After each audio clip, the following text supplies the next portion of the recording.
everybody. Yeah. Today we're talking a little bit about sports and basketball. I'm not gonna. So guys, our next comedian, guys, not only is she here, but I believe some of you even know her. Oh, fuck. Well, what do you mean, oh fuck? They know you. Ladies and gentlemen, our very own Heather Morgan.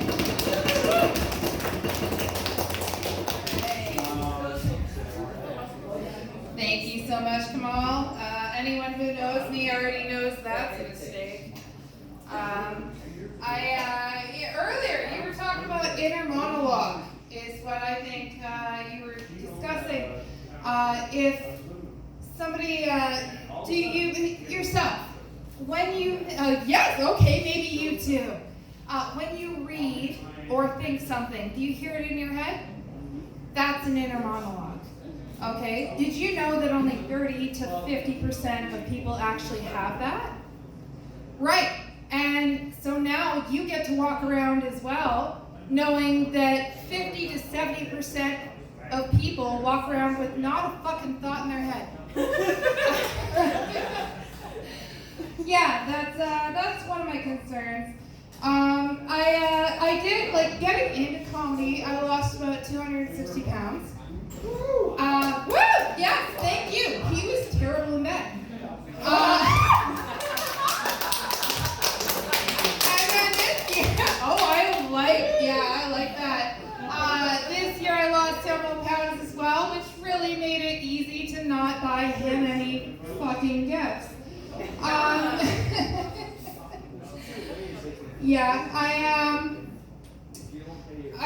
Here's the thing. Is anybody else on Tinder? Woo! Yeah, that's like a little more excited than I would think you'd be.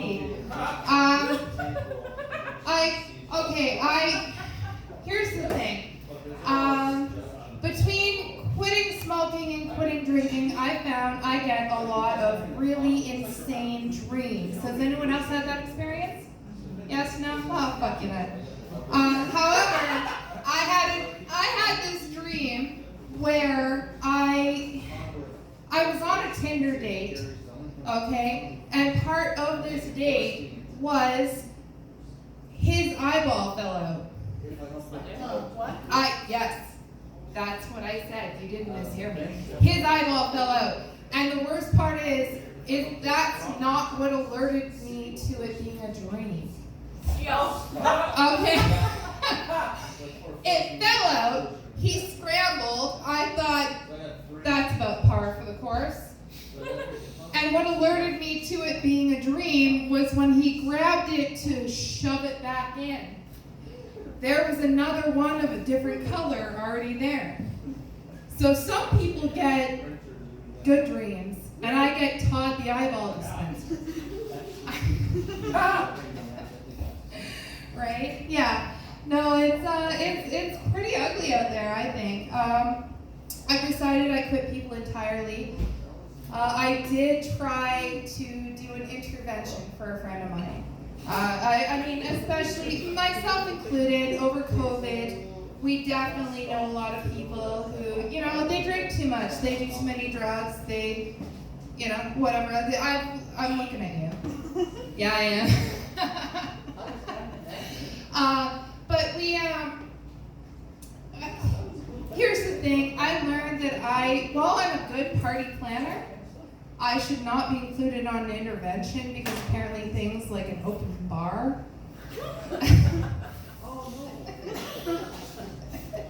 Yeah, apparently those aren't the things to do. But the thing I do like, COVID opening things up, I do like getting back to, beauty regimens.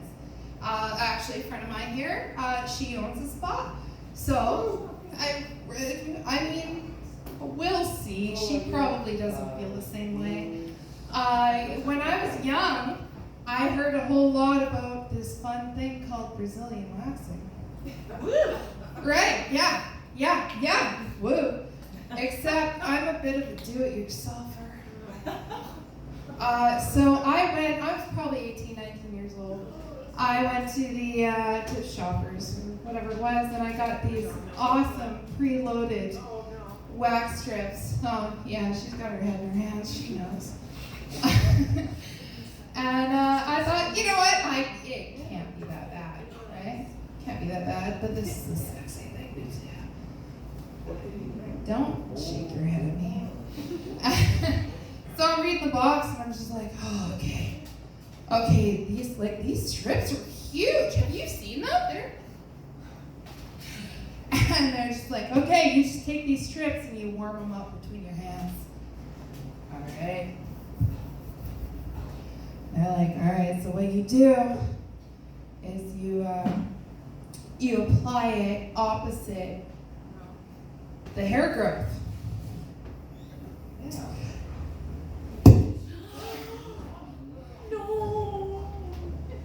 Yeah. Yeah.